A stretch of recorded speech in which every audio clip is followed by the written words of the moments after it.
Hey everyone, it's Peter Kerr from Daydream Nation. Look who's back. Tom Curless from Curlessmania. How's it going, my friend? Peter, I am so happy to be back on Daydream Nation. This is so much fun. It's always a pleasure to have you on. Now, I've got you over to do something maybe a little bit out of your comfort zone, but it's a bit of a segue from a show that we did on Humble Pie. Check it out on Tom's channel. I'll put the links below. We are going to cover the first two albums of this legendary band, and it's Kiss. So we're going to do the self-titled debut from 1974 and Hotter Than Hell 1974, and we are going to pick what is the album we choose. We could call this Got to Choose. So Tom, That's good. yeah. Now, Tom, mate, I have to say I've been flip-flopping, so that's a bit of a spoiler alert on this. So I am going one to the other. Mate, were you a bit of a member of the Kiss Army when you were a youngster? Did you have an awareness of this band while you were a kid? You know, I was all across this when I was like in my younger years, and still a fan to this day. Yes, I had an awareness of Kiss. I mean, it was impossible to ignore. There were always like a couple guys in my grade. You know, it was like you said, like when I was a young kid, I think I was like seventh grade or something, and some guy had like, I think he had Dress to Kill, and I remember being kind of like he had the album, and I remember looking at it, being kind of fascinated by it, and like who are these guys? And I think I listened to the album. I knew kids had like Kiss lunch boxes and I remember one guy had Kiss Alive. So like it was like impossible to ignore them. They were around. But I never really got, like you were saying, this one's sort of a curveball for me because I never really got into Kiss. It took me a long time to finally kind of cave into the Kiss thing. Like it took me a long time to come around, but you're helping me to come around. Like I listened to these records for this episode, and I was starting to get hooked. It was kind of like it was like you start getting hooked a little bit. I gotta Yeah, say. absolutely. All right, well, why don't we get stuck into it? So we will start with the first album. And it's basically the awesome foursome. You've got Paul Stanley, Ace Frehley, Gene Simmons, and Peter Criss. So this came out in 1974, and it basically charted nowhere on the Casablanca label. Now, the Kiss story, it took a while for them to basically get some traction, and it was really Alive that really, you know, was the penny drop for America and the Northern Hemisphere. And then Kiss became an absolute cultural phenomena. Now, being in Australia, we caught the Kiss Juju much later, and it was the Dynasty or Dynasty album. And the Mhm. song I Was Made for Loving You, I think, went to number one. And, they toured in 1980, and that was behind the Unmasked album, which sold nowhere except Australia. And there are fans to this very day. There's a big Kiss community down under, especially with the Kiss Army. So let's talk about this album, and we'll start off with the first song, and that's Strutter. So what do you think of this song, mate? I really like Strutter a lot. I think that that's a great way to kick this record off. Um, there's something about there's something about when they hit that Strutter, and it's like it just all of a sudden the heavy guitar kicks in, and it's just like, yeah, now we're rocking. I just think it's just a great. It's a definitely a calling card of sorts. Like this is a song, and it was on Kiss Alive too, right? So I mean, it's just one of those songs that like it's kind of screams Kiss. Like it's just so it's like a perfect opening track of the debut record. What do you think? Yeah, look, absolutely. I think it's one of their signature songs. It just pops out of the speakers. Paul Stanley wrote this because he was in New York, and he was looking at all the women and thinking they were sort of unattainable, and they were strutting their stuff. And it's a bit of an aspirational song. And, who knows, in a couple of years, they were going to be right in the midst of this, with the rock and roll lifestyle. When I put on the headphones and I listen to this song, I imagine substituting Paul Stanley like John Travolta strutting his stuff, walking down the street in New York and looking at the women, Yes. admiring. And while this Yep. song is playing, what a riff. The playing is a notice of intent. To me, this is like champagne rock. It's got a bit of boogie in it, but what a start to the album. And it's part of their signature songs. Yes. Yes. Exactly. No, and I love the whole, she knows she's looking good. She knows she's looking fine. I mean, and we've all seen that where, women that just know that, oh, everyone's looking at me and they just start strutting around. It happens. Absolutely. So, yeah, notice of intent. They've just laid it down. Then we've got Nothing to Lose. And this kind of is an introduction to Gene Simmons, the demon himself. What do you think of this song? Yeah, I like this one. I don't like it quite as much as Strutter.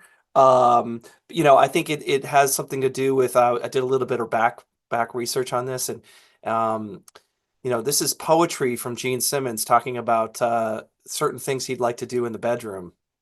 And he's Doesn't trying to convey. require too much scrutiny, really. No, it really doesn't. It doesn't require that much study. I think you kind of know where he's getting at. But yeah, this is kind of, isn't this? I mean, this is a little boogie-ish, and the Kiss sometimes does fall into that sort of boogie rock thing, and that's when I don't mind it, but I don't love it as much as some of the other stuff that they do. So, what do you think? Look, it establishes his persona, isn't he? It's all about sex and making money. And he's just laid Yeah. down the first bit, which is sex. And Yep. musically it's okay. It gets a little bit doo-woppy in the chorus, which is quite Yes. interesting. I Yes. think I think Gene is a student of classic rock and the old time rock and roll, and there's so many interviews when he tries to bamboozle a Generation Y or Z interviewer, and he go, "Have you heard of the Everly Brothers?" So I think this is one where he's got a little bit of the influences of the old time rock of the 50s, and he's bringing into this sort of this song. But yeah, a little bit languid, not as punchy as Strutter. I don't mind it. It's okay. So, Hmm. Yeah. Firehouse by Paul Stanley. What do you think of this one? I like Firehouse quite a bit. I think this became a Kiss classic for a reason. Um, I think it's a striking song. I think you can tell that he worked hard on writing this and kind of making it hooky. And I think that I just like the core. I think the chorus is killer. I think that people they really milked it on stage, didn't they? They had the whole like Firehouse theme going on. The oh yeah, like the you know. So I think this was a signature Kiss song, and I think it is for a reason because it's a good hooky, well written song. What do you think? Well, the song is kind of restrained. The riff, the arrangements, the playing is really controlled. It's not very loose. If you listen to it, everything seems to be in the right place, the note playing. I get a Stonesy vibe about it, but without the looseness, where it's kind of, Yeah. how it's raw and ragged on the edges. It's kind of got a Stonesy vibe, but it's really precise. I reckon they did this in multiple takes. I'm not privy to the information regarding how long it took to rehearse and bed it down, but I really feel this is probably one of the tracks on this album where they did it multiple times because it just seems to be so mathematically precise with the notes. Did you find that? It's just very, Yes. Yes. yeah, I know clinical. exactly what you mean. Like it's almost like Clinical they in a were. good way. Clinical in a good way, though. Yes. Yes. There you go. That's it. That nailed it. Yep. It's because you can tell that they worked right. You can see that they worked hard to get it right. You know what I mean? Yep, Uh, yep. so Now, Ace really, he's my favorite. I like Ace. I like Ace a lot. And it's one of the Cold Gin, one of the great Kiss lyrics. What do you think of this song? I love Cold Gin. I Ace Frehley must be my favorite Kiss member because every time I really, really like a song, I look and it's like, oh, that was an Ace Frehley riff, or that was an Ace Frehley song, or that was something to do with Ace. So like I must like Ace the best because every time I really love a song on these two records, it's Ace is involved. So Cold Gin, I think is excellent. I love it. It's heavy. And you can tell they probably even wanted to be heavier than it is on the record. But it still comes across as sort of a rock and heavy song. And I love when Kiss gets heavy. Like I like when they go heavy. And you'll find more on the second record. There's a couple one that they even go heavier, which I really like. So that, yeah, I really like Cold Gin a lot. I think it's one of the standouts on this record. What do you think? Oh, it's absolute gold, and I love Gene Simmons' vocals on this. And it's isn't it ironic? He's a teetotaler, and he's talking about the joys of it's cold gin time again. And you're right. He gives it so much attitude in the vocal It too. does, and his vocals kind of swoop. I'm so tired. I don't know. Is Yeah, he is it kind of a little send up of Mick Jagger and the Stones, where he's doing the vowels and he's just stretching it maybe. like plasticine? Yes. Yes. Yeah, I don't. Yeah, Maybe. I mean, you're right because he's. I just love what he's doing. The cold gin time again. yeah, He's yeah. really giving it. I think the spirit of Kiss is in this song. It's great, and Ace really, killer, killer, Yeah. absolute song that he's written. And I love his little Stonesy licks. They dive in, they dive out. I mean, you're a guitar player. Yeah. Coming out of Yeah. this album, were you impressed with Ace's guitar playing? Because I think he's so underrated. Yes. Yes. I mean, it's funny because it's not really that. I don't know how to describe it. It's like it's not really that flashy, but it's like he what he does is like is it works like whatever he's doing he's got this great tone. I think he's playing a Les Paul. He's got like he's just it just has this tone and the way he plays it, it just works for Kiss. It's like perfect for Kiss, Yeah, you know. it's sort of in between the riffs. It just dives in. He does these little nifty signature riffs. And look, I've always said he's my favorite guitarist out of the Kiss story. I mean, there are flashier guitarists. I mean, he can't shred like Vinnie Vincent. Frankly, nobody can. But like Ace, he's got the attitude, and yeah, his licks are just so melodically tasty. Right, Yeah. right. Yes, exactly. His riffs are just they're perfect. They're economical. They're not crazy. They're very just to the point, and they work. And they're melodic, like you said. They're melodic. Love it. Let me know. Love it. Track 5 finishes side 1. So this is a Stanley composition. And what do you think of this one? Yeah, let me know. Doesn't really hit me as much. These next two songs are kind of for me. I'm going to give away the game a little bit going ahead, but these next. I'm not a huge fan of Let Me Know. What do you think of it? It's classic 70s R&B boogie, I think. I like the Yeah. time signature change. Um, One thing I think I really love on this one is Gene's bass playing. He's another underrated musician. He does these nice little nifty bass playing, and I think there's a really good rhythm section. He's kind of in lockstep with Peter Criss. And Hmm. again, I Yes. think all the musicianship of this album is quite underrated. Now, a lot of fans will just type in and go, "No, they're not underrated." Look, we know you guys Right. preaching to the converted, but to the other folk, the rock community, I think these guys are very underrated from a musicology point of view. And Gene's bass playing, he's phenomenal. I think he's really good on this track. But you're not completely sold on this one. You think it sort of takes a bit of a dip on side 1? A little bit. Yes. Yeah. Yes, because it goes into Kissin' Time, which is a cover, and I don't know that they even really wanted to do Kissin' Time for this record. Or is Yeah, it? well, it was earmarked as a That's single because they brought it out, and because the album wasn't doing so well, so they thought this was something that would raise the stocks. What do you think of this version?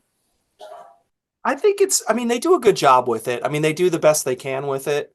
And I think but it's interesting because isn't it like an old song? I mean, it's like an old, again, we were talking about like the 50s thing. Like, it's like, isn't this like an early 60s, late 50s, something like that song? Like, it's one of those.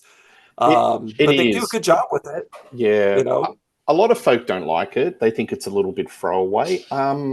Maybe it's slightly throwaway, but I don't think it's as bad as some folk will have you believe. I think it's a little bit of fun. But to me, I think when you're doing a track listing, I always think the most important pole position is in side 1 and side 2, first and last track on each side. And I don't know if this is the strongest track I would have put on side 2. The next Right. one is an absolute killer, and I would have put this as my first song on side 2, Juice. Couldn't agree Simmons more. Yeah. composition, Simmons singing. What do you think of this song? Love it. Deuce is awesome. Like this is now we're talking. This is more like what I want to hear from Kiss. Uh, and I think it's better than Nothing to Lose. I think it's just there's just something about it. It's got that swagger. It's got that attitude. And I think it even I think like most of these songs. I mean, I think it's a kind of a given that it was better on a live because they just really like rev it up on the live versions. It's kind of like it kind of reminds me a little bit like you were talking earlier about um, like we were talking about Peter Frampton on the in the Humble Pie episode, and it's like, it's kind of the same thing where they did a bunch of studio records and then it just exploded with the live record. It's like their Frampton comes alive. But I just think Deuce is a great song. I mean, I think it's really good on here too. Like I just think it's a great. There's something about the chorus and the swagger and the way it's played. I just love it. I like the lyrics. It's really working man to the grindstone lyrics. It's the musicology is fantastic, and I think this is the song that many would have heard on the radio and would have converted them to Kiss without the visuals. Right. Because with Kiss, it's the visuals that get a lot of the kids and the teenagers and the adults. They get bamboozled and mesmerized by the spectacle because they are spectacular, because they're one band that you may be sitting in the back of the auditorium, but you can see them because of the the makeup and you'd be dazzled with the sort of the whole spectacle. But their songwriting, and they've got some really, really great songs, and this is one of them. And I think this is one that is kind of makeup proof. You don't need to know who they Yes. are and their makeup. Right. You don't need to see these guys and be bamboozled by that. You just have to listen to it and know this is a classic rock song, and it stands up against anything that was in classic 70s rock as far as I'm concerned. I think it's Simmons' finest moment. I think it's a killer track. Yeah. Really good. So he still tours. I think he's still doing solo tours. Kiss inevitably will do their comeback, a comeback, a comeback, a comeback. It'll Yeah. be the. I think they'll probably Yeah. do a Vegas, and this is just rusted on in part of their show because it's just so And good. he's got why wouldn't it? I mean, it's got to be because it's a classic, and it's one of those where it's like I love. He also does the great vocal thing again, where he's your man is working hard. He's doing that like he's just giving it his vocal. I mean, Gene can sing like when he sings and he gets into it. I like it. Yeah, I love that gruff vocal. But Yeah. this band is, all four of them. They're like the Beatles. They're different personalities. They've got different functions, and they all sing. Ace was wheeled out much later. I think Ace should have been wheeled out much earlier, but that's another story. Yeah. Um, Yeah. this one to me is a bit of a palate cleanser. Love theme from Kiss. What do you think of this one? Yeah. Yeah, I think you nailed it. That's a kind of my feeling on this was as well. It's kind of like a pause in the action, almost like a little bit. It almost feels like a jam, like maybe they were just jamming and this kind of fell out between songs or something like that. I don't know. It's interesting. I mean, it's pleasant. I like it, and when I listen to it, I enjoy it. And it's kind of an interesting. You're like, whoa, this is kind of an interesting left turn all of a sudden out of nowhere. What do you think? There's another one where Gene's bass playing's really languid and just it kind of falls back. Right. My ears just gravitate to Gene's bass playing on this one, and he does these little bass runs that are kind of almost slowed down. But I think this track has been put as kind of an overture to the final act, which is 100,000 Years and Black Diamond. So I think this is where I don't mind the track listing. I think this is one. Let's have a pause, have a little breather, and this is it coming soon. The final act, the final two songs. So I think it's Right. right in the right spot.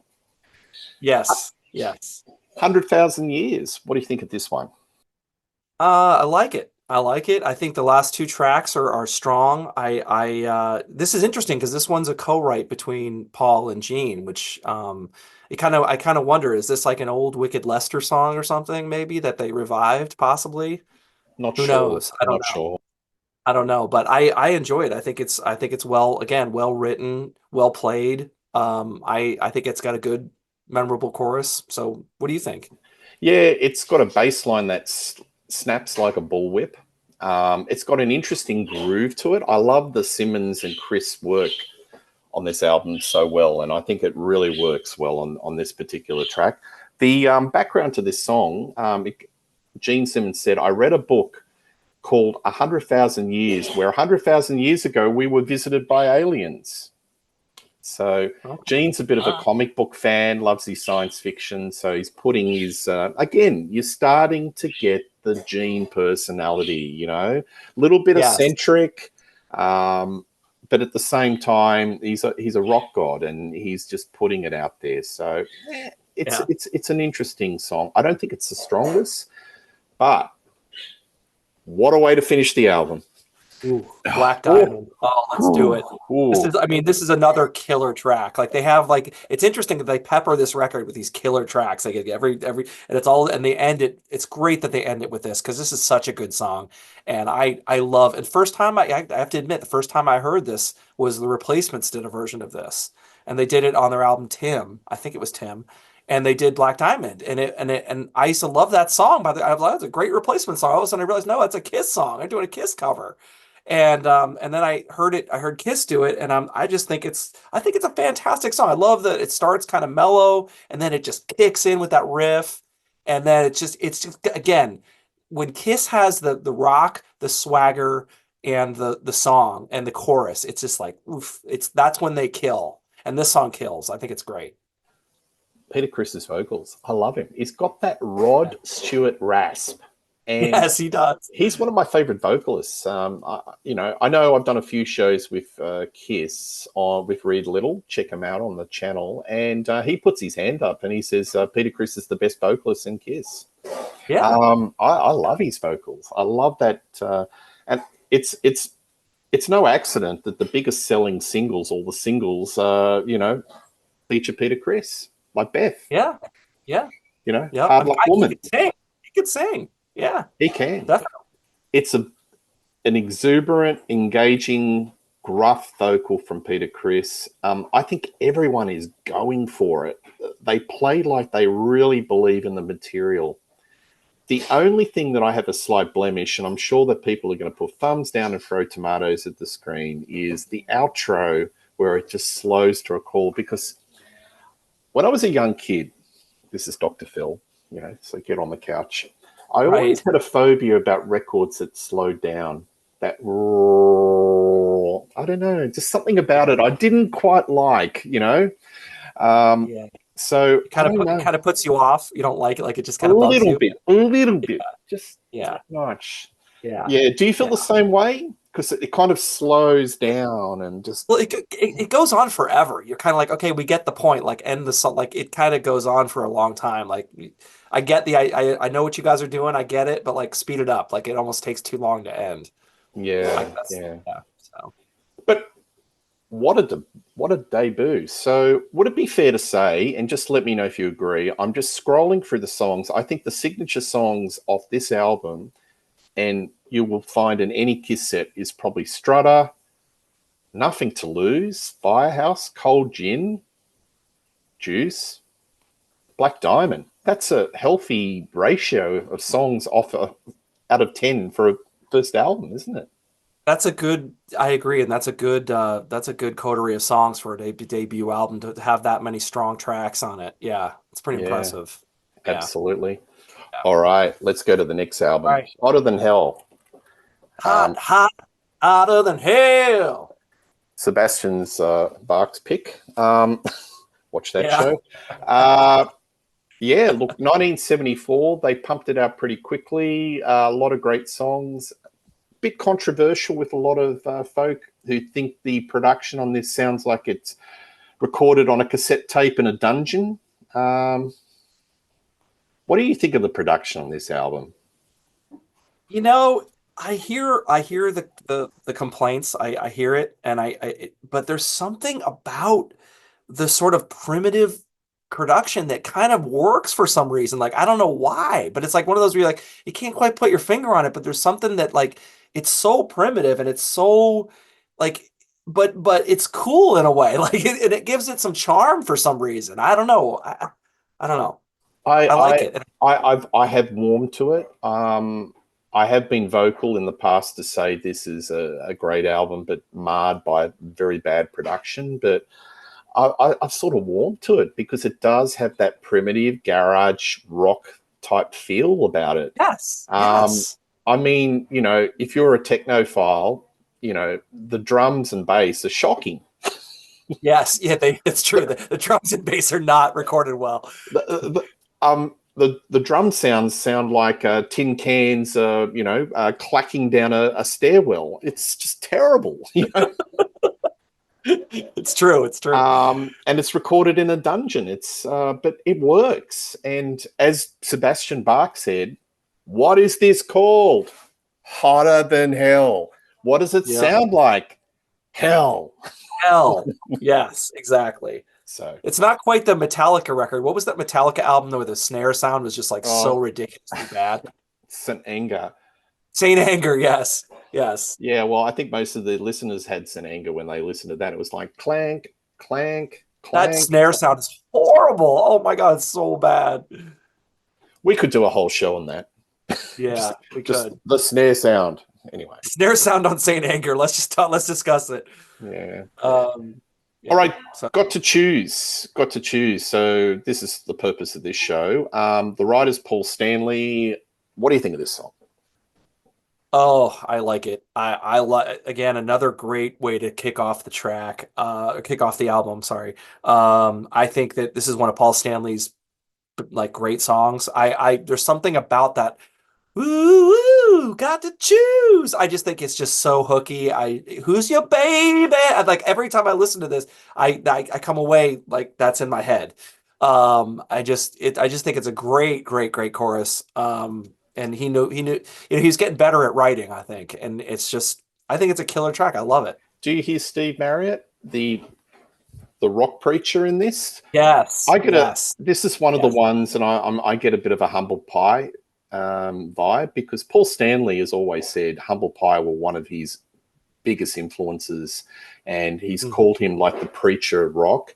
And I think Paul has based a lot of his persona on Steve Marriott. So, do you get that? Yeah.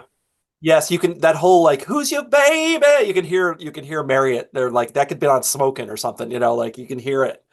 Yeah. Hence this Yeah. show. Um, Yeah. I think the chords are strummed harder. I think Peter Chris is hitting the skins harder. There's a lot of confidence about this song. They really are backing the material. They're going in. They're not going half-assed. They're going in, and No. this is No. us. And Yeah. I do love the chorus where he's got to choose. It's just so extrovert. So, yep, love it. Parasite, baby. Oh, come on, Parasite. I mean, let's go. Like now we're talking like this again. Another Ace Frehley gold moment. Another gold nugget from Ace Frehley. It's heavy. It's a heavy track, and I love how heavy it is. That riff comes in like really ding ding ding ding ding, and just heavy. And then like you said, I'm kind of loving, I'm really loving Peter Chris's drumming on it too. I think it's like you said, it's just they're locked in on this groove, and it's heavy. I just love Parasite. What do you think? It's dirty and grungy. And this is Yeah, where the yeah. production actually probably assists it. The lack of production actually assists it. One of the best songs of the album. And there's a moment in the song where they're showing some progression musically and arrangements where Ace is doing a Q&A, a question and answer on the chord progression. It's like, duh, duh, duh, it's sort of, he's doing these chord progressions where they sort of bounce off each other. And, you're thinking, wow, they're really sort of exploring. They're really just pushing it.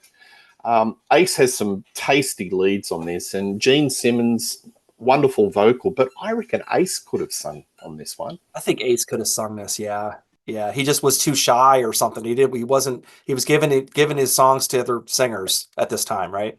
Yeah, So, yeah. absolutely. Now, the next So, song's been a little bit controversial. So this is Going Blind, and it was written by Simmons and a guy called Stephen Coronel. And Coronel did some time for some. He was guilty of third-degree sexual exploitation of a minor. oh, I've got to wow. say, he did the music side of it, not the lyric side of it.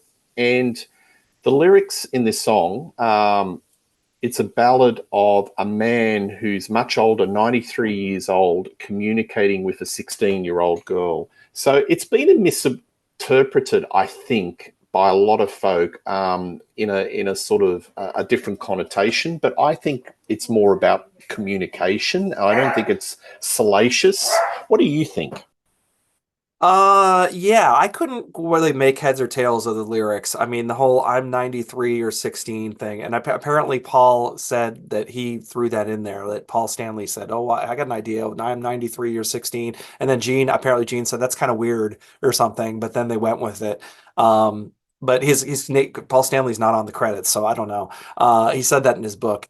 But because I listened to listening to Paul Stanley's book is like addictive. It's impossible not to listen to it because it's interesting. But anyway, um, I do like the chorus on this. I mean I think it's a pretty good chorus. Um, and I think I'm going blind. I mean I think it's a pretty cool chorus. I like the song. I don't love it. I like it. I think it's good. Um, but it's a decent album track. I guess is where I'm at with it. I hear a little bit of Dylan, Bob Dylan. I know that Gene's a Bob Dylan fan, but in that bit with the chorus, I hear it as a ballad, but it's kind of a little, just a sprinkle of Dylan in a very gruff way. Maybe I'm sort of reaching out a bit too far, but I just get that for some reason. Yeah. But I Huh. think this is a very misunderstood Kiss track. Is it the strongest track on the album? No. But I think it's been misinterpreted, and maybe because there's a lot of other sort of variant interpretations of it, that Sure. have put it in a lesser light. But it's an interesting track. Hmm. Hotter Than Hell. What do you think of this one, Paul Stanley? Title track. I like it a lot. Paul's on fire on this record. I really like the two songs he's done so far. I think again, Paul's got a knack for create.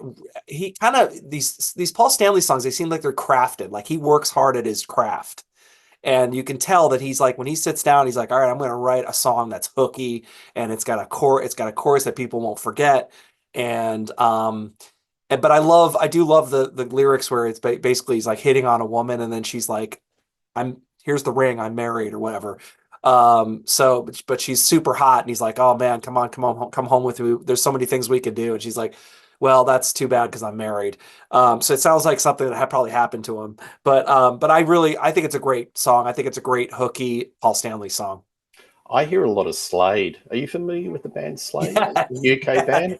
I think Yeah, this is that's a another great call. this is Yes. another influence of Kiss, and Slade in 72, 73, 74 were absolutely huge in the UK, but probably could barely get arrested in America. But I get that sort of vibe.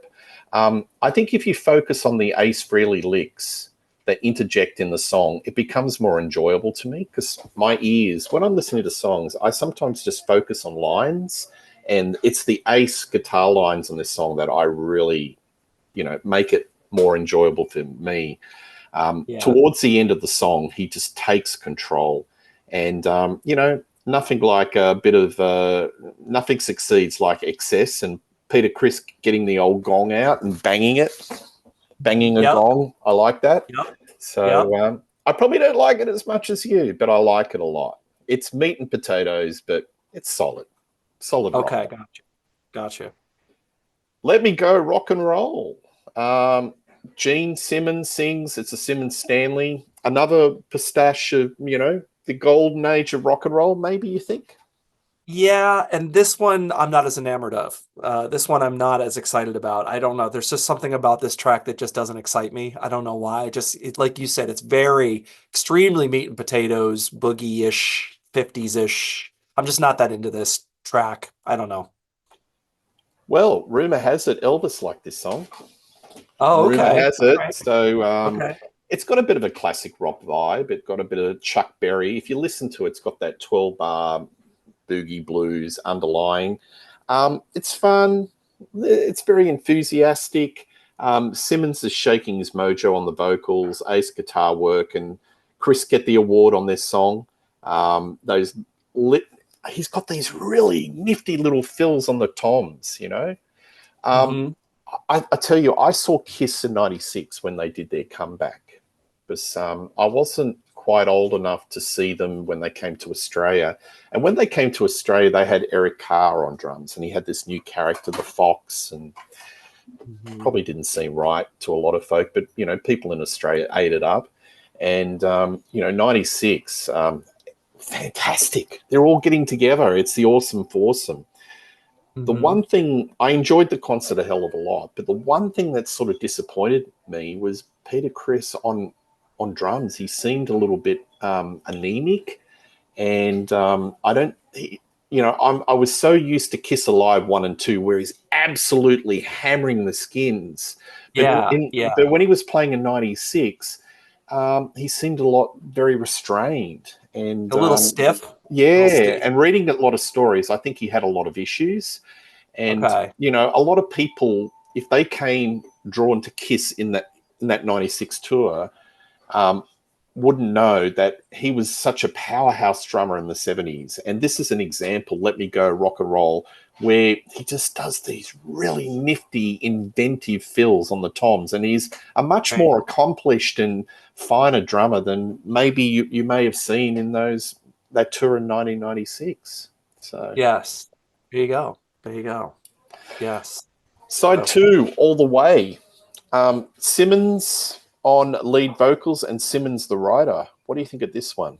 yeah, I like this one. Gene is here we go. Gene's stepping up. And again, I think they made a conscious attempt on this record to be a little heavier. And you can kind of feel it on this track and the next one where Gene's doing his best to like rock it up. And I think this is I think the ensemble playing on this record across the board, we keep mentioning like different, players and Ace and Peter and everybody's stepping up. And I really think that I don't know, this track, I think I really enjoy it. Like when I listen to it, I just go, this is a really good track. I really enjoy it. What do you think?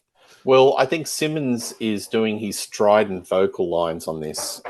A lot of his lyrics, as you get into the Kiss discography, he gets in the lecture mode. You do, you just keep talking louder, complain to your mother and father. One of these days, you'll push me all the way. It's an annoyance lyric. He's very Yeah, annoyed. He's very strident. He's a little bit pissed right. off. Yes. And he Yes. does a few of these in his part of the Kiss persona, and this is what it is. I like this song. Do I hear a little bit of cowbell? Yes. Yes. Yes, absolutely. Yeah, I hear cowbell on that, and that's always good in the '70s. But yeah, I like this song. But it's again, you're seeing, Gene's persona. There he is on the front cover, and he's, Oh yeah. he is he. It's coming out in spades. The demon's coming out. The demons coming up. But yeah, I think this is just an annoyance lyric one, and it's a lot of fun. I like it all the way. Yeah. No, I do too. Now, next song. This is part of their live set. Watching You, another Simmons masterclass song. What do you think of this one? Ooh, I like this one a lot. This is I think this is again heavy, which I like when Kiss goes heavy, and this one has some great riffs on it. I mean, I think Ace is putting his stamp on this song as well. Just those down, down, down. Like I just like watching you, and Gene is giving his his vocal with lots of attitude. Yeah, I love this track. I think this is one of the standout tracks on the record. Yeah, What's I your think take on so. it? I think it is. It's a classic earworm Kiss riff that draws you in. This is one of the best songs, and you could easily see why, Tom, this was in their live set. It's a stomp alive. Musically, it's not sophisticated, but it doesn't need to be. It's No, got it doesn't need to be. attitude and groove. That's all, Mhm. attitude and groove. That's what you need.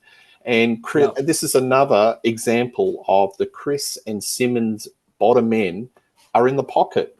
So, as I said, no matter what lineup of Kiss, I just think the classic lineup, they had the groove. They're in the pocket, Yes. Yes. and There was something magic. Those magical, four together. magical. Yeah. Yeah, Yeah. absolutely. Um, Peter Criss on vocals, mainline, a Stanley composition. What do you think of this one? Yeah, this one's not bad. I mean, it's kind of interesting because you listen to it and you go, "Wow, this is kind of almost like you said." I enjoy the Peter Criss vocal. Apparently, but from what I understand, he said, I need to sing this song. Like when he heard it, he said, I want to sing this song. I'm quitting the band or something like that. And maybe he was sort of half joking, but he was just basically saying, I really, really want to sing that song. So he must have really liked it. And it kind of fits his voice. And, that, like you said, that gravelly sort of Rod Stewart-ish kind of I voice, I agree with you you, know. and it also fits into his DNA because if you listen to a lot of his the solo albums and the Kiss solo album and his subsequent solo albums post leaving the band, this really does fall into that sort of template, mid tempo with a little bit of R&B. He loves the R&B, the old Peter Criss. Yeah, he does. He does. Yes. And it kind of almost sounds like, I mean, there were times where I was laughing. I was almost like, the chorus almost sounds like it could be like a Beach Boys song with heavy guitars or something. You know what I mean? That whole, I don't know how to describe it, I, but I had a different take on it. When I'm hearing the chorus, I could imagine somebody, a country artist or an Americana artist, reinterpreting the chorus and taking it that direction. I don't know. oh, The that's a good melody call. line had a kind of lilt to it. And I sort of think, gee, I could imagine somebody in that sort of genre taking it in that direction.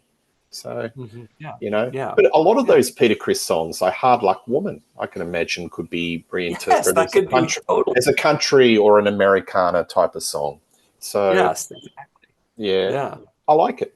I like it. Yeah. And it's a good palate cleanser. So, Right. Right. next one, Coming Home, Stanley, co-write Ace Frehley and Paul Stanley. What do you think of this one? I like it. I like it. I think these last two, yeah, and I don't want to just jump ahead, but like you definitely, it's great that whenever Fraley's involved, I think I've said this, whenever Ace is involved, I'm enjoying the song. And I think it's the one thing I was going to notice is that they have something against G's in this. Do you notice that? Everything's watching you coming home. Everything is going blind. There's no G's anywhere. Well, Um, that's another episode on Tom Curless's Curlessmania. It's called Rock and Roll Spelling. And we're going to cover the bands Whitesnake, Slade. yes. You get the drift. Yes, absolutely.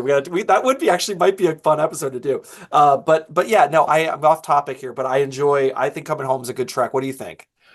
I feel like it's like an end of the album song. It feels like he's saying a goodbye.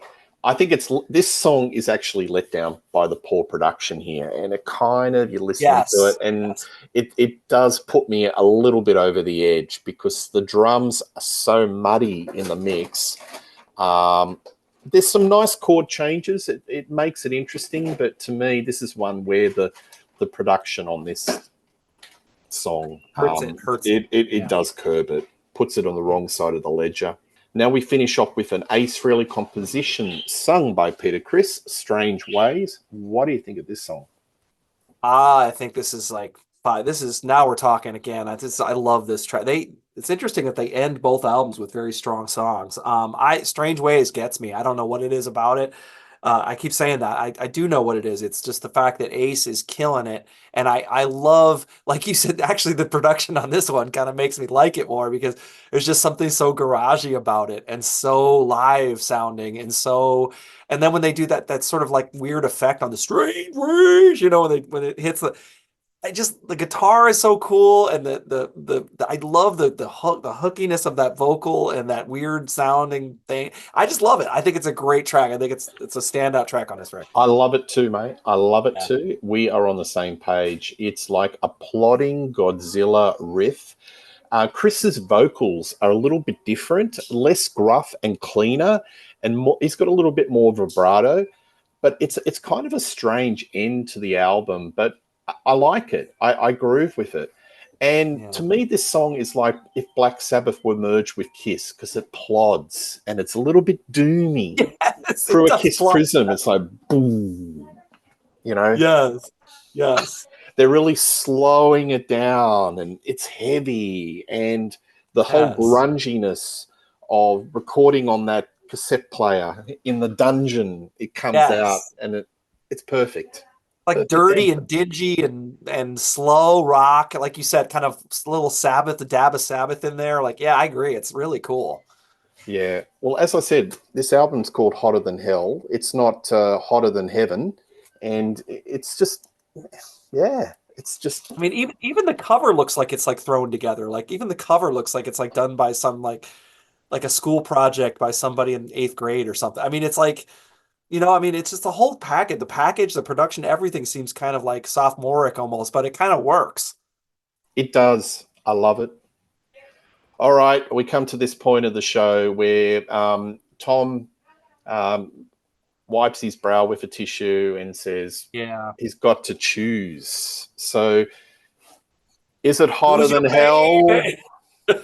or is it the Kiss debut?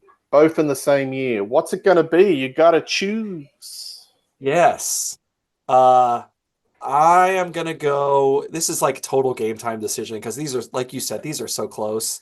And I'm gonna go. I'm gonna go hotter than hell today, just because I love the tracks that I love. I really, really love. I mean, the standout tracks that we talked about. I love, and I love how heavy they are. I love Got to Choose. I love Parasite to death. I think that's awesome. Title track is great. Watching You and Strange Ways. It's like, oh, like all of those tracks just kick butt for me. And that kind of pushes it just over. I mean, again, it's like inches. It's like, this is also very strong, but like, this has got the same kind of thing where there's a lot of standout tracks, but I got to go hotter than hell today. That's my check. That's my pick. That's fine. So I've simply picked because it's got 5 or 6 classic songs, and they just came out with Guns Blazing, and they're part of the staple set to this very day. So Kiss Yeah. for the win, but it's a very close. It's like decimal points. So Yeah. hey, Yeah. this has just been a blast. It's great to get you on this show talking about a band you probably don't talk too much about, but folks, the music, it's the music. I really think just get away from the face paint and the spectacle, the songs. That's where the juju is, mate. Well, if the songs weren't good, they wouldn't have been successful. Like that's the way I look at it. It's like, okay, yes, did they have a lot of and that's what people got kind of sidetracked by was the whole spectacle and the makeup and the explosions and the And the smoke bombs, and the you know, marketing. and the marketing, yeah, the lunch boxes and the action figures and the but it's like, you know what? If I and I think Paul says this in his book too, and he's right. I mean, if the songs weren't good, they wouldn't have succeeded as a band. And these first 2 albums are the cornerstone, are the foundations for the band. Yeah, yeah. And like you said, Absolutely. there's so many staples on these two records, right? That's still in their set to this day, right? Yeah, it's got to stand for something. Yeah. Thank you, Tom. You can see Tom Curless on Curlessmania. Lots of great content. I'm on a few shows and, plenty more coming soon. Um, please check out Rock Daydream Nation. Tell us what you think of these albums, who you would choose, what album, favorite songs. We love reading your comments. But one thing's for sure, you'll see me and Tom doing more shows on Rock Daydream Nation in 2025 and beyond. All the best and cheers. Thank you. Thank you, Peter.